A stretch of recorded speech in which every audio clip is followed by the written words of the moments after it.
Welcome back to episode 2 of Getting Fit as a Gamer. On the last episode, if you haven't watched it already over my YouTube channel, I discussed my journey into World of Warcraft and my journey into being an online coach and fitness and being a natural bodybuilder. So as promised, episode 2 is going to cover nutrition, specifically for gamers. Nutrition is going to fuel your gaming sessions, active levels, and also help your brain remove any fog, sharp focus for fast reactive gameplay. If you're new to the channel, please head over and check other videos. I have tons on training, nutrition, that kind of thing. Lots of content over in the channel. If you like it, please don't forget to like and subscribe, but let's get with the video. Okay, so nutrition as a gamer. This is going to be actually quite important because if you are doing long sessions gaming, the things that you consume is going to matter. Now, it's very tempting for the body to start to consume more fast food junk, food that's maybe high in carbohydrates, that maybe like pizza and stuff like that there, that maybe like has like high levels of gluten that make you feel very sluggish, and then halfway through a game session you feel very tired, run down, and you start falling asleep over the keyboard. Now, on the first challenge, I challenged you to every hour to do 20 sit-ups, 20 press-ups, 20 squats, and also to get more steps in during the day. So I want you to keep that going. However, now I want you to start thinking about the things you eat to fuel that. So, for example, World of Warcraft in a raid night. Say we were sitting for a raid night for 2 to 3 hours.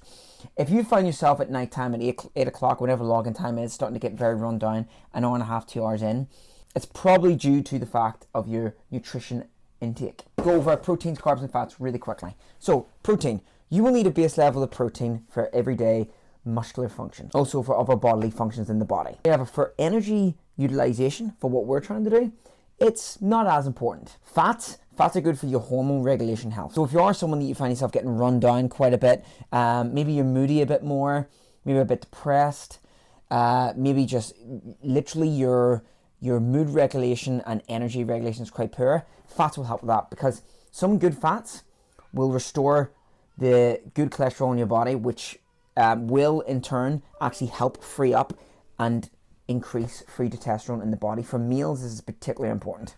But the main secret thing here is carbohydrates. When we think of carbs, we think of bready things and pasta and things that slow us down, but carbs are actually very important for this. Carbs are going to be the thing that if you have an adequate amount, not too much, don't overspill, but not too little, that'll stop you having that crash throughout the day, it'll stop you having brain fog, and it should help you hyper-focus during those high-intense game sessions. For example, low-carb diets have always been linked with poor cognitive ability, more brain fog, that kind of thing. What kind of carbohydrates should you be consuming? What I would suggest is first thing in the morning if you wake up, most people like cereal. A lovely cereal would be quite nice. Now, nothing too rapid with sugars, but a cereal such as maybe Honey Cheerios, Kellogg's All Bran, something like that would be quite good. Or oatmeal or porridge, it's slow release energy, right? Just like Weetabix.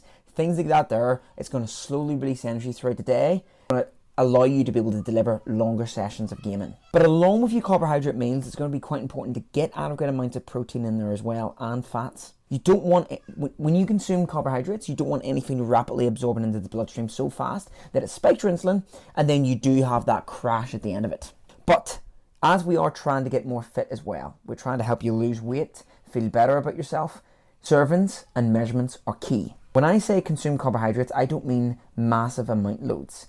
Consume it within a relative serving. So, for example, work out what your calories should be throughout the day for a maintenance level, or a wee bit below if you want to lose a bit of weight, and manage the carbohydrates per grammage for every need. So, for example, if you're having a bowl of porridge in the morning, don't just slap a load of oats in there, pour milk and hope for the best. Weigh it out, so say 40 grams of oats. See what 40 grams actually looks like. The back of the packet, 40 grams of oats is about 100 calories. You can look at that and go, okay, that's what 40 grams looks like. Oh, I was consuming 90 and 80. And that high amount of carbohydrates could actually be having the opposite effect and leaving you very sluggish and having a lot of excess energy reserve that the body needs to digest through. You see, when you overconsume food, especially carbohydrates, the body has to work overtime to digest that food. And in turn, it has to shut down other areas of the body that's good at utilizing energy, and that's what makes you feel kind of very sluggish and slow. So if you're going to have these long raid nights, you're going to have gaming session with the boys in the weekend, whatever it may be, just make sure that there's a management of the micronutrients that you absorb in. Good moderate amount of protein with every meal, moderate amount of carbohydrates and a smaller amount of fat source in every meal, and you'll feel better about yourself. In the next video, I'll go over certain supplements that you can take as a gamer to help you. Some supplements like caffeine uptakers and pre-workouts that actually help you really lock in, focus more and stuff like that there. But until the next video, I've been Carl from the Ox Den. Please don't forget to like and subscribe, and I'll see you in the next one.